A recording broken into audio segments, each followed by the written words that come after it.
Tidir the Explorer.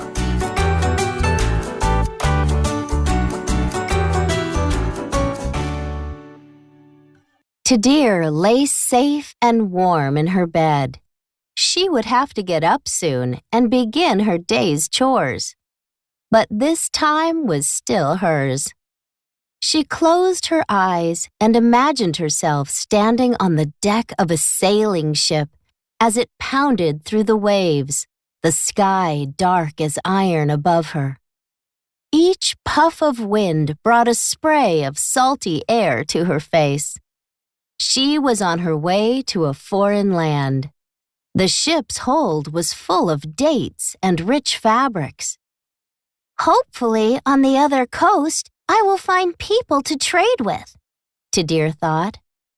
Tadir would return home triumphant, her ship packed full of riches from foreign countries. Tadir, I've been calling you.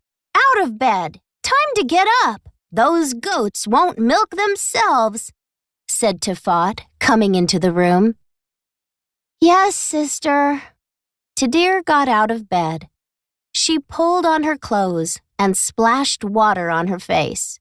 She admired her sister's ability to keep order.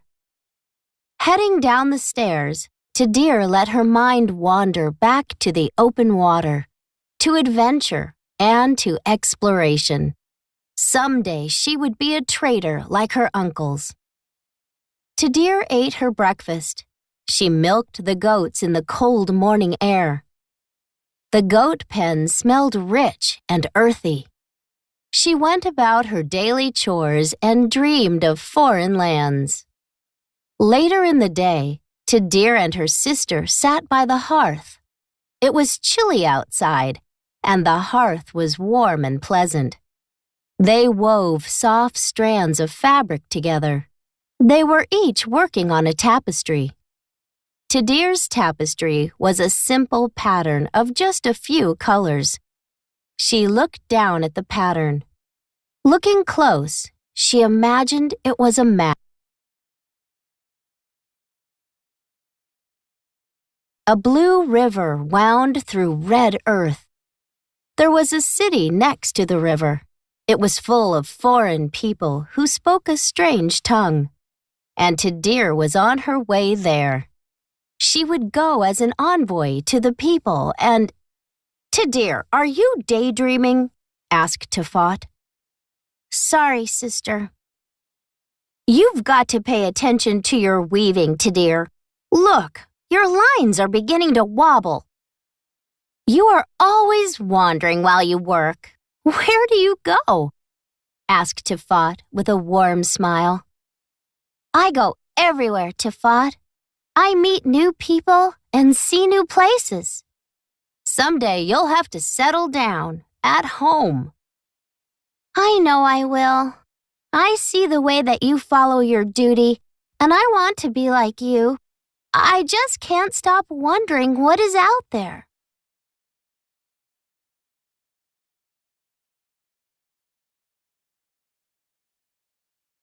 The family dined on goat meat and rice for their evening meal. Tadir sat next to her sister and idly thought about traveling through the desert while the rest of her family talked quietly. It was pleasant to be able to sit here, warm and safe. She liked to half listen to her family talking while she traveled in her mind. Uncle Izem and his caravan are late. I hope they didn't run into any trouble, said Itri. Don't worry, Father. The weather has been good. Perhaps they will be here tomorrow, said Tifat. Where are they coming from? Last time they came through here, they were heading south. They'll be working their way back to the coast to trade with the sailors there, answered Itri. Tadir perked up when she heard this. Izem does well for himself. The sailors pay handsomely for goods from the south, said Kahina. Wait! Do you hear that? Asked Itri, his bushy eyebrows lighting up below his turban. Coming from outside the house, there was the gentle sound of camel hooves in the rough dirt. "The caravan is here!" cried Tadir. That night, Izam stayed with them while the rest of his caravan camped outside.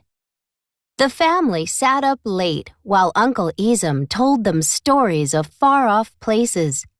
He entertained them with anecdotes of different lands, peoples, and places.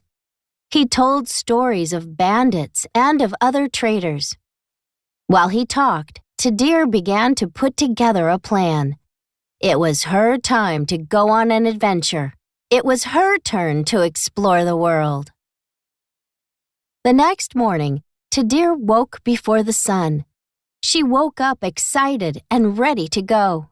She grabbed a sack that she had packed the night before. Tadir crept out of the house, silent as a mouse. Tadir snuck past the traders' camp, where a few of them began to stir. She walked down to where the traders tied their camels for the night. Her uncle's caravan was large, so she had many from which to choose.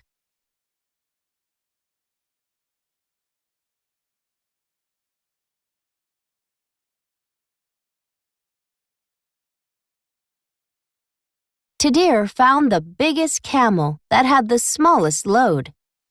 She had spent a lot of time around camels and knew what to look for. She knew how to be safe around them. She climbed up onto the camel's back. Tadir wormed her way down into the sacks of cloth. It was warm and dry in there. The cloth smelled unfamiliar and exotic. Before too long, Tadir heard the sounds of her uncle's traveling partners getting ready. Then there were footsteps, men talking and laughing, and finally, the wonderful sound of the men driving the camels on.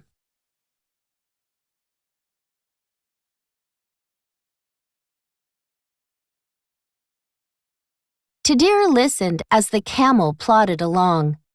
In the distance, one of the traders sang an outlandish tune in a language that Tadir had never heard before. Closer by, one tradesperson told another story. Tadir enjoyed herself, but she had been wrapped in blankets all day long. She was hot and uncomfortable. Her arm was stiff and falling asleep. And then the bandits tied us all up. They took our camels loaded with all of our supplies. They made off with our goods and left us all in the desert. How did you survive? Asked another man. Well, it just so happened that… Oh! Tadir cried out. Her arm was tingling from falling asleep.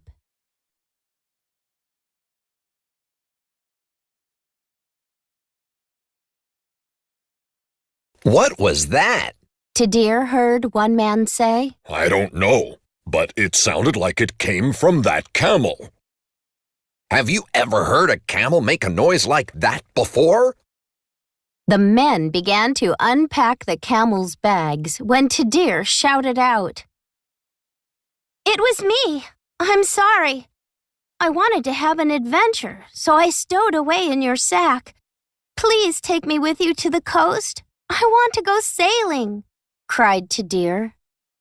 The bright light of the sun burned her eyes after being in the dark all day. The men looked at her, dumbfounded. The caravan began to bunch up around them. More traders started to gather around and watch the ongoing scene. Who are you?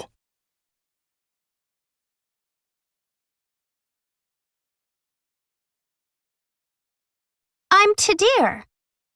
Just then, Izam caught up with his camel.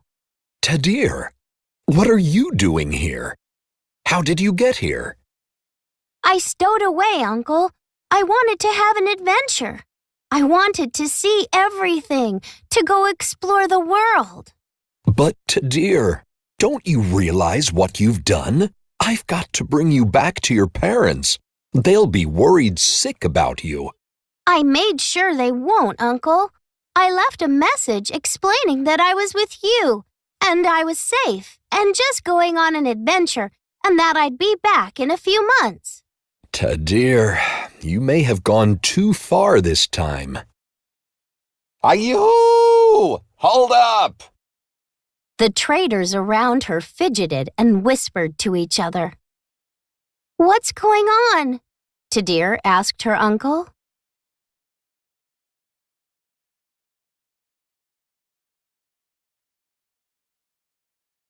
There's another trade caravan passing this way.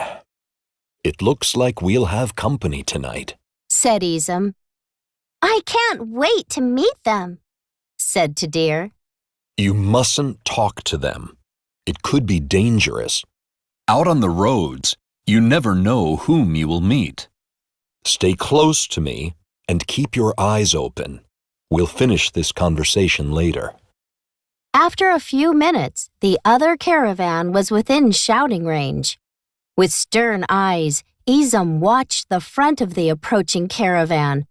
Then suddenly, his face lit up and he laughed. Amekron, my brother! With that, Izam urged his camel forward. Izam, what a wonderful surprise to meet you out here. The two men dismounted and embraced. Tell me, did you ever find a buyer for all of that barley you had? The two groups of traders decided to make camp together for the night.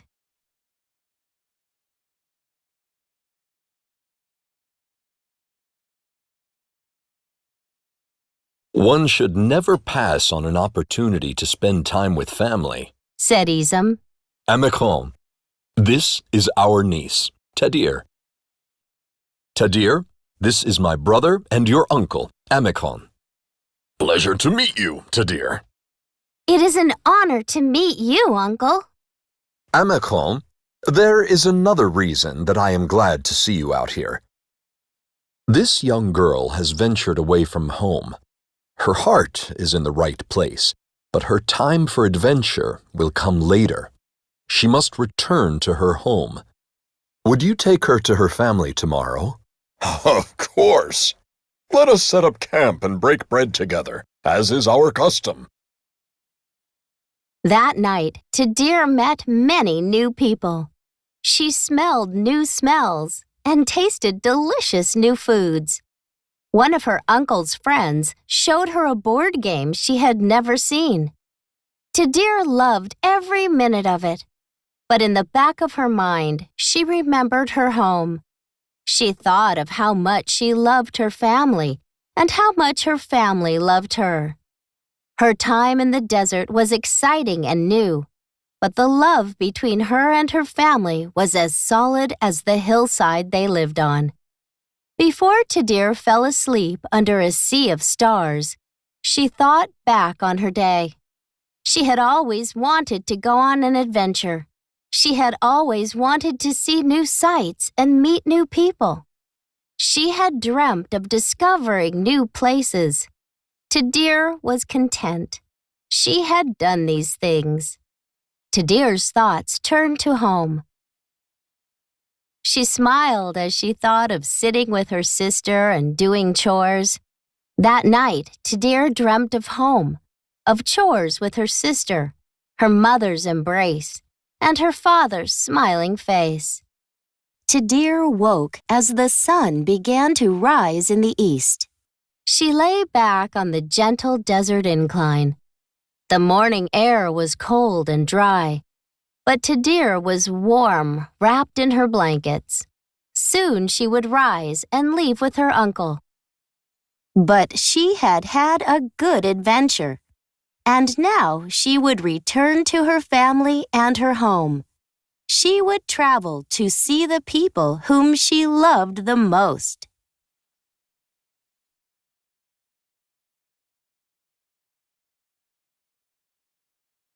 Discuss. 1. What is the theme of the story? Use details from the text to support your answer. 2. On page 5, what is the author trying to say with the phrase, the sky dark as iron above her.